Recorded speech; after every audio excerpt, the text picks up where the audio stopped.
que le mur ancien, ce sont les murs sensibles à l'eau qui sont abordés avec une attention redoublée. L'approche est toujours axée sur les deux mêmes principes. On cherche à limiter l'humidification et parallèlement à faciliter l'assèchement. Ce n'est pas seulement l'un, c'est les deux.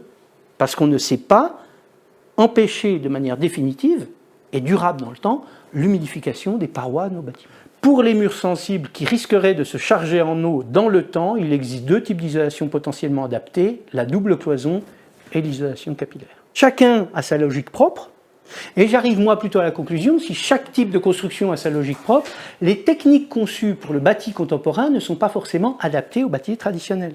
C'est que majoritairement les industriels proposent des solutions qui sont adaptées au neuf, mais ce n'est pas parce qu'ils marchent bien sur le bâti contemporain qu'ils sont adaptés sur le bâti ancien. Et les murs en pierre, alors, ils fonctionnent comme la pierre ou comme le joint? Parce que le mortier qu'on prend pour monter les murs en pierre, il est très majoritairement ouvert à la vapeur d'eau et capillaire. D'accord? Donc si nos vieux murs sont ouverts à la vapeur d'eau et capillaire, ça vient du mortier, ça ne vient pas de la pierre. Quand j'ai un mur avec de la pierre de taille, beaucoup de pierre, peu de joints, eh bien ce mur-là est peu capillaire, peu ouvert à la vapeur d'eau. Tous les autres murs sont ouverts à la vapeur d'eau et capillaires. Vous avez un mur à pierre de taille, vous avez un mur avec des joints qui ne sont pas énormes. Celui-ci, qui est enduit, est mieux protégé de la pluie et sèche plus facilement que celui-ci. Donc un mur enduit est mieux protégé de la pluie et sèche plus facilement qu'un mur en pierre apparente. Le fait d'avoir un mur qui sèche facilement est vachement important quand on fait une isolation par l'intérieur. Ici, par exemple, on va voir les pièces d'appui des fenêtres, où ici, on a un système basique qui est le profil goutte d'eau. Si vous n'aviez pas cette petite feuillure en dessous de la pierre, à terme, vous auriez une grosse salissure du bas de la pierre. Et ici, on l'a aussi. Donc il y a plein d'éléments qui font partie de l'architecture de telle ou telle période qui ne sont pas illogiques par rapport, en l'occurrence, de la protection à la pluie.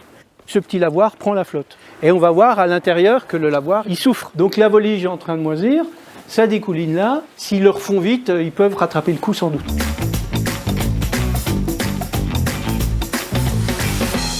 La moulure, c'est pour planquer la fissure qu'on a souvent entre cloison et plafond. D'accord? Donc il y a une logique constructive. On cherchait dans l'ancien à avoir les parties opaques de la paroi étanches à l'air. Et puis bien entendu, sachant qu'en premier lieu, la protection à la pluie est effective, et on a tout fait pour limiter les remontées capillaires. Donc vous voyez qu'il y a une logique d'ensemble qui fait que je fais tout pour que le mur ne s'humidifie pas trop. Dans le cas d'enduit, les choisir également capillaires. Donc ouvert à la vapeur d'eau, c'est évident, mais aussi capillaire. Je suis dans l'ancien, mon mur fonctionne. Si jamais mon mur a des remontées capillaires, il faut comprendre pourquoi il en a. Et il faut tout faire pour qu'il n'en ait pas ou qu'il en ait peu. Vous avez un mur sensible, vous dites « Ah, il faut que je sois prudent pour l'isoler. » Parce que si jamais il charge en flotte, je dirais sa pérennité est en jeu. Si j'ai un mur fragile qui risque de s'humidifier, eh bien, je vois deux solutions. La première solution est peu connue en France, c'est la piste de la continuité capillaire. Et la deuxième solution, qui est plus connue en France, c'est la contre-cloison. Le sujet humidité, si on est un peu à la ramasse en France, c'est parce que pendant 30 ans, on ne s'est pas intéressé au sujet. Le double sujet, humidité, isolation.